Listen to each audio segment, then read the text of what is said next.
Binge the full week ad-free over at patreon.com/inspireddisorder. What you manifest in your mind, you can bring to reality. Godzilla vs. Kong. New movie out on HBO Max, part of their day-and-date release with in-theater options for new released films. This one I wish I had seen in a real movie theater, specifically a big screen like IMAX.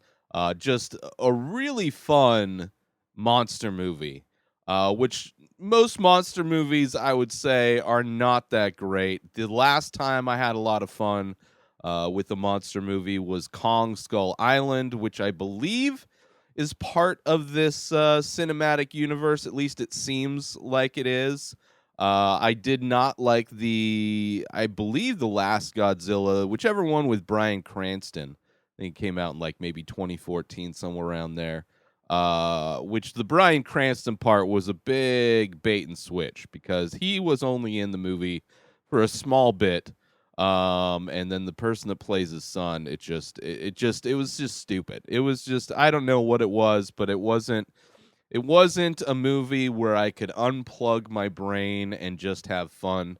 Unlike Kong Skull Island and unlike this movie, Godzilla vs. Kong, just a ton of fun. It had a B plot going on with the daughter of a scientist that works for this company. She's a big fan of a conspiracy theory podcast who is uncovering the truth about what this company is doing. And they go on along with the kid who's in Hunt for the Wilder People. They have this kind of side mission where they're trying to uncover the secrets of this corporation that's trying to create their own monster. But it really brings together, this movie really brings together kind of the whole monster universe, which I'm not familiar with. I didn't grow up as a big Godzilla fan necessarily. I enjoyed like what was it, like 1997? Mostly because of the soundtrack. It was a lot of fun, that Godzilla movie. The King Kong remake with the guy that did Lord of the Rings, did not like at all. Just way too long. And the CG didn't look good. Where this one, I thought the CG was amazing in this one. Similar to Kong Skull Island, the way they make these things look, they're so beautiful. And one thing that I've mentioned on a lot of reviews, thing that I do not like whatsoever, aside from rubber people, which there wasn't really rubber people because it's mostly monsters in this movie. The only other thing that really grinds my gears is the use of or the way to cover up CG is they do it at night. Like there's so many comic book movies, specifically DC movies, will use this trick where they stage a lot of these fights at night, so you really can't see anything, and it's annoying. Godzilla vs. Kong does a similar thing, but in a much different way. I mean, there are low light fight scenes, but the surrounding reasons of the low lightness of it are different, and visually they're amazing. I mean, you have early on, there's underwater fight scene where they're transporting Kong from this kind of dome where they have him living. They have this dome that's almost like the Truman Show in a way, but just for Kong, where it looks like he's in this vast jungle area, but he's really not. And you find out early on in the movie that Kong knows that they're bullshitting him and that he's not really in his home of his own island, which I'm sure if he just went to the coast of, I'm sure he went to the borders of this bubble that they have him living in, but they're transferring him because they think he's going to be the one that will defend the people against Godzilla. But there's a fight in the transportation. that ends up having both of these monsters fighting underwater, fighting on top of battleship, carriers, um, but looked gorgeous, right? And the underwater stuff is low light stuff, but it looked so good. It wasn't your standard just nighttime CG battle. There's Hollow Earth looked amazing, and there were amazing battle scenes within the Hollow Earth, along with introducing tons of other monsters that are part of this whole universe of monsters that have it's kind of been around forever. I don't know what the genre of these movies is or the category of movies, but the whole idea of Godzilla and these worlds of monsters has been fleshed out in a lot of other movies um, in the past.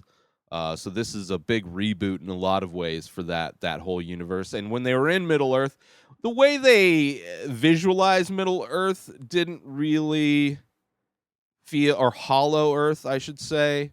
It didn't really feel like a Hollow Earth. It felt more like there was another world, another globe inside of our globe, because you could see the mountain ranges inversed, right? So it didn't really. It's not like you were looking into this open cavernous world that's just like the inside of a dome. It looked more like two planes uh, parallel to each other. But it still looked beautiful. There's a fight scene towards the end in a city that takes place at night, but the city is lit up with tons of neon lighting that makes that scene, those battle scenes, despite being at night, look amazing. And then that fight scene kind of carries over to the next morning, which the sunrise aspects looked amazing as well. So visually, like they set all of these different fights in different places. They all look amazing despite them being low light. I think they're able to really decorate the scenes in a way to make it so much more visually appealing than some generic DC movie that just turns the lights down to where you can barely see what's going on. Not that any of the characters in a DC movie are worth giving a shit about anyway. There is an emotional heart to this movie. The people taking care of Kong, who are his like handlers or whatever. There's this child that's, kind of the daughter of one of the scientists or whatever, and she has a special bond. The daughter has a special bond with Kong, and there's some really funny moments that end up having kind of great payoffs. One of which is the kind of the money, the investors that are part of this mission that are equipping these people with like helicopters, but this new technology. And the kind of annoying business lady who's there to kind of introduce them to this new technology is very annoying, but mentions that these ships had the capability to power Vegas for a year. I believe it was for a year. And then that comes back later, in which they use the ship to restart the heart of a certain monster. And So that was fun. I mean, kind of clearly a setup, but it's fun that they had that set up instead of just a lazy movie would have just had them come up with that idea in the moment. And then there's this other scene that was hilarious. It's the daughter speaks in sign language. And that comes back with her connection to Kong, is that you see, spoilers, that Kong understands sign language and signs back. So there's definitely makes you endears yourself to Kong a bit more. But there's this thing where this girl calls one of these soldier guys that's there to help them on their mission. She calls him a coward, and he doesn't know what she's calling him. And her mom says that he's brave or whatever. So there's a scene later on. I mean, that scene is funny, but there's a scene later on where the girl is like emotional because Kong is, he's having some issues. So this guy, in a touching way, goes to sign to her that to be brave or whatever, but he's giving her the coward sign language, and it's just hilarious. Just kind of a hilarious like comedic moment that was set up, that really pays off because it was set up earlier, and just it's just like that little touch to give you enough heart, because it's like like I need to care about, in some way I need to care about these people, so they give you a little bit. The B plot of the kids that are on this journey with the podcaster trying to uncover was interesting as well. I didn't really care as much about uh, that aspect. Millie Bobby Brown is in it, which I think she's amazing.